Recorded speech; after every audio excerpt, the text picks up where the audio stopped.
मनोज जरांगे पाटील यांच्या उपोषणाचा आजचा 5वा दिवस आहे। कालपासून त्यांची प्रकृती जी आहे ती बिघडलेली होती। त्यांची प्रकृती सुधार व्हावी, शिवाय या सरकारला सद्बुद्धी मिळावी अशा मागणीचं साकडं या कंकालेश्वरच्या महादेव मंदिरात घातलेलं आहे। माझ्यासोबत मराठा समन्वयक आहेत। काय मागणी होती, काय साकडं होतं, तुम्ही आज दुग्धाभिषेक घातला? संघर्ष योद्धा मनोज दादा हे उपोषणाला बसलेत। आजचा 5वा दिवस आहे। त्यांच्या जीवाला धोका आहे आणि सरकार त्यांच्या मागण्याकडे लक्ष देत नाही। आज बीड जिल्हा बंद होता, परंतु काहीतरी वेगळं केलं पाहिजे म्हणून आम्ही आज कंकालेश्वरांना अभिषेक केलेला आहे आणि मनोज दादांना निरोगी दीर्घायुष्य मिळावं आणि त्यांनी ज्या ज्या सरकारकडे मागण्या केल्यात त्या मागण्या मंजूर व्हाव्यात। मराठा समाजाला आरक्षण मिळावं, मराठा कुणबी एकच आहेत याची GR काढला जावा, सगळ्या ज्या केसेस आहेत आंतरवलीसह सगळ्या त्या मागण्या घ्याव्यात। या सगळ्या मागण्यांसाठी मनोजदादांना पाठिंबा म्हणून आज आम्ही आणि त्यांना आयुष्य मिळावं, दीर्घायुष्य, या कंकालेश्वराचे आशीर्वाद मिळावेत म्हणून आम्ही आजचा अभिषेक केलेला आहे। सकाळपासून बीड बंद आहे आणि आज तुम्ही अभिषेक पण घातलाय, काय नेमक्या भावना तुमच्या होत्या? हा मनोजदादा जरांगे पाटलाचा 6व्या टप्प्यातील उपोषणाचा 5वा दिवस होता आणि त्यांच्या उपोषणाला पाठिंबा देण्यासाठी बीडचे आम्ही मराठा सेवक अखंड मराठा समाज बांधवांनी बीड जिल्हा बंदचं आवाहन केलेलं होतं आणि तो बंद शांततेतच केला आहे आम्ही, कोणत्याही स्वरूपाचे उग्र आंदोलन न करता।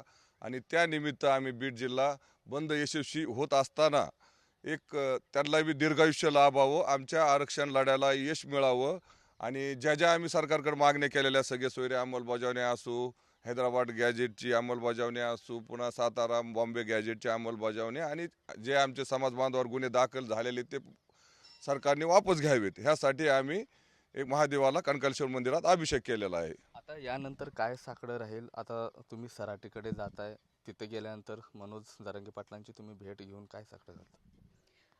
आता मनोजदादा जरांगे पाटलांचा आजचा उपोषणाचा 5वा दिवस आहे आणि खरोखर आधीच्या भरपूर उपोषणं झालेले, त्यामुळे त्यांची तब्येत हे उपोषण करण्या एवढी सुद्धा त्या पद्धतीची नव्हती। तरीही मनोजदादांनी समाजाला समोर धरून हे उपोषण अतिशय तळमळीने आणि आत्मीयतेने केलेले आणि त्यांची तळमळ आणि आत्मीयता जी आज त्यांची जी परिस्थिती या समाजासाठी आहे आणि त्यांच्या तब्येतीला सुखरूपते यातून बाहेर यावेत आणि त्यांच्या मागण्या या गेंड्याच्या कातडीच्या सरकारला या मागण्या त्यांनी मान्य करावेत। ज्यावेळेस व्यक्तीच्या सर्व गोष्टी हताश होतात त्याशिवाय परमेश्वराशिवाय शिल्लक कोणी राहत नाही, त्यामुळे आज आम्ही इथं महादेवाला अभिषेक करून त्यांच्या दीर्घ आयुष्याची आणि त्यांच्या मागण्या सरकारने मान्य कराव्या अशी त्यांना सद्बुद्धी द्यावी यासाठी आम्ही आज इथं साकडं घातलेलं आहे। मनोज जरांगे पाटलांची भेट घेतल्यानंतर उपोषण कुठेतरी मागं घ्यावं अशी विनवणी तुम्ही पाटलांना करणार आहात?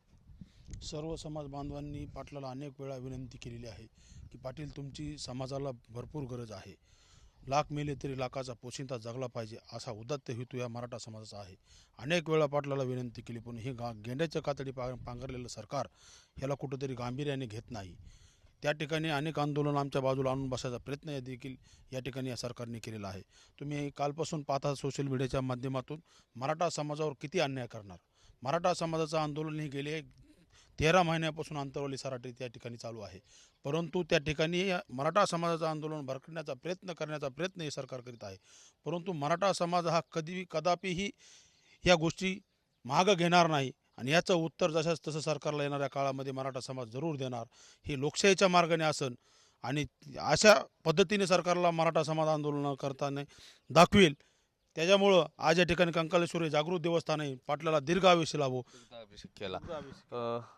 आज बीडचं बंदचं आव्हान होतं, आता उद्या कुठलं आव्हान असणार आहे? काय अल्टिमेटम या सरकारला राहणार आहे पाटलांची प्रकृती जर स्थिर नसली तर? पाटलांची प्रकृती जर बिघडली तर ऐकून घ्या, अख्खा महाराष्ट्र पेटून उठेल आणि माझा मराठा 6.5 कोटी 7 कोटी झालेला आहे, तो पेटून उठल्याशिवाय राहणार नाही।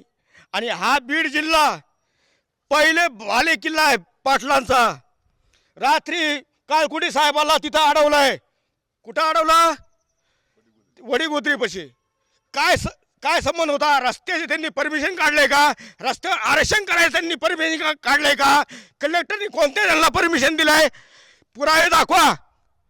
आणि एकच आमचं निवेदन आहे की आमच्या पाटलाला केसालाही धक्का लागला तर अख्खा महाराष्ट्र जळेल, महाराष्ट्र। नक्कीच हे जे आहेत थोडे आक्रमक झालेले आपल्याला पाहायला मिळतात. मात्र दुसरीकडे जर बघितलं तर सरकारनं जर लवकरात लवकर निर्णय जर घेतला नाही तर महाराष्ट्र पुन्हा एकदा पेटून उठल असा इशारा देखील मराठा समन्वयक देताना आपल्याला पाहायला मिळतात. कॅमेरा पर्सन विकी चव्हाणसह मी महेंद्रकुमार मुधोळकर, TV9 मराठी, बीड.